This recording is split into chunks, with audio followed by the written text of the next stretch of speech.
The name's Murphy. Yeah, I don't know what I'm doing. I'm trying to do a RoboCop thing. This gun seems even better than... If RoboCop had this gun, I wouldn't fuck with the guy. Look at this thing.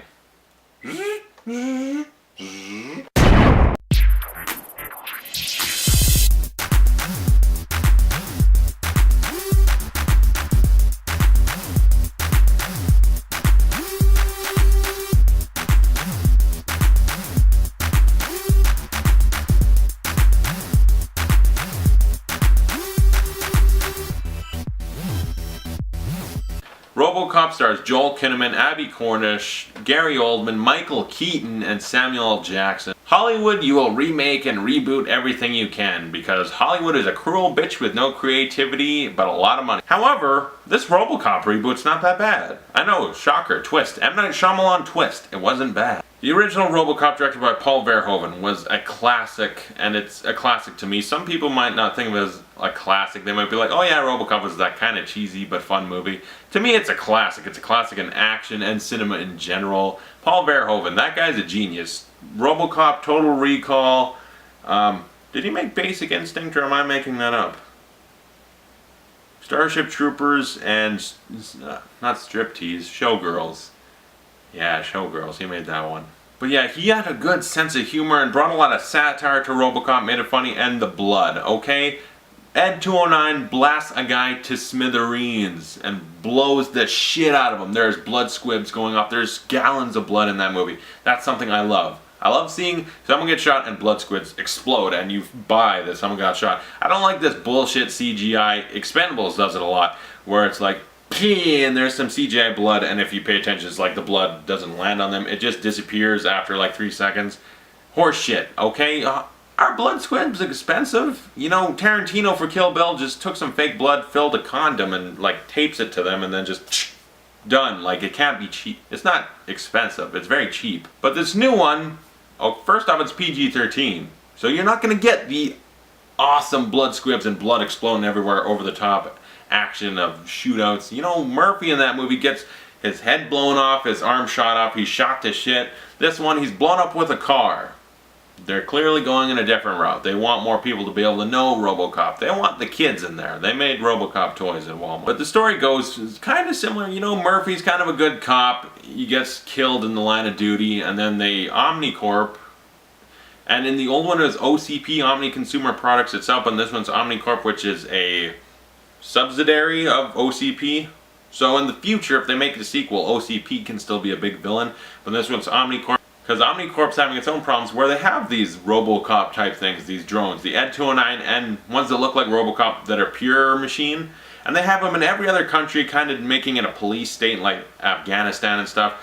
But in the States, they don't want that, so they think, oh, this Murphy guy, we can use him because he's still technically a human, put him in the machine, and then he could actually be a cop to help police the streets of Detroit and kind of bring about this robo-revolution in the police force, which could work. And then you get kind of the struggle, is he a human, is he a robot, which side of that's going to win out, can the human side triumph? You know, there's some bad guys in the movie, Samuel L. Jackson's got hair, there's a lot going on in this movie.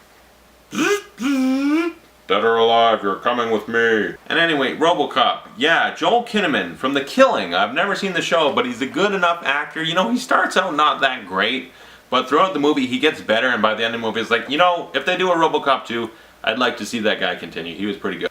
The director of this, Jose Padilha.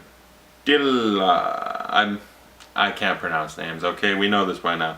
But his movie Elite Squad 2, I believe the title is like renowned for being one of the best movies of all time. Not only action, but just best movies of all time. Apparently, that's what I've heard, so I really do want to see it.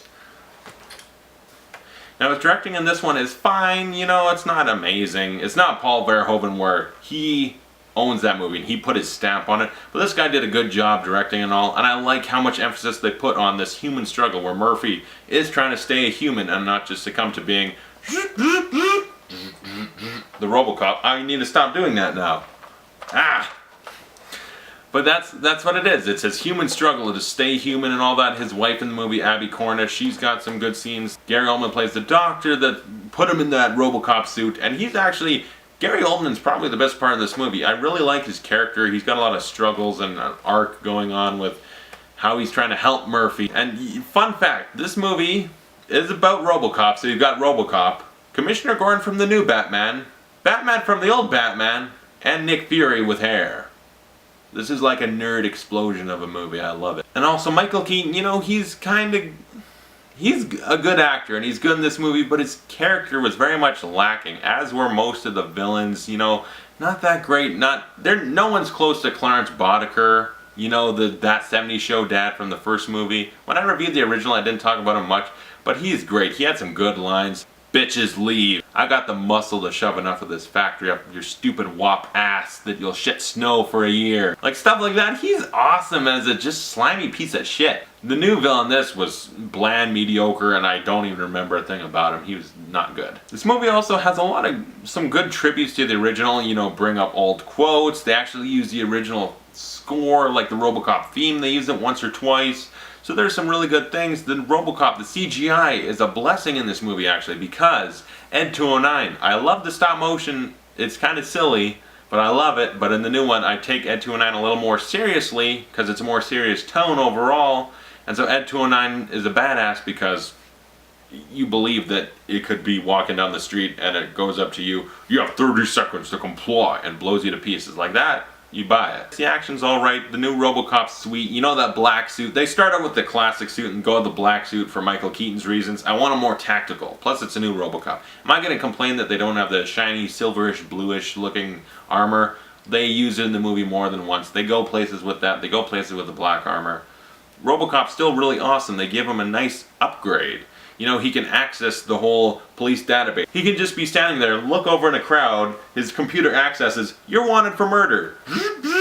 Done, and the guy's caught. Like, it's that easy. And so in that way, I really dig this new RoboCop. I want to see it continue. The direction was good. I love the struggle of Murphy. And you know, there's a scene, you see what happened. He gets blown up. You see what it did to his body and what's left of him and what RoboCop, like, compensates for. There's not much left of him, and it is dark, gruesome, and you buy it. It was a good scene. It's really good dramatically. It's not that funny. You know, Sam Jackson, he's the humor in the movie. He brings the satire pretty much. But the rest of it is very serious, and I like that they did it serious. I dug the movie, I just don't love it. It's primarily the villains. The villains just aren't compelling. You know RoboCop's going to go in there and blow him to pieces, even though it's PG-13, so he's technically not murdering everyone and just... It's more, I think he's using tasers. Like, I enjoy watching RoboCop kick ass, it's just, I don't feel that nervous for him most of the time, and the villains aren't people that I want to see get their ass kicked. I enjoyed RoboCop though, surprised that it's as good as it was. I'd give RoboCop a B-. Definitely gonna actually pick the movie up on Blu-ray soon. I enjoy it, I do. And I've been talking about this movie for a while. I need to end this. So comment below, tell me what you thought of this RoboCop, and what's your favorite RoboCop movie? Because you know what? I'm not going to judge and say, oh, everyone has to love the Paul Verhoeven one most. If you like this one better, good for you. If you like number 2, I don't blame you. I wouldn't agree, but I do kind of like that RoboCop 2 movie. It's fun and cheesy. But if you like RoboCop 3, okay, then we need to talk. Fucking Robo Ninjas are in that movie. Robo Ninjas. So thanks for watching. I'll see you guys later.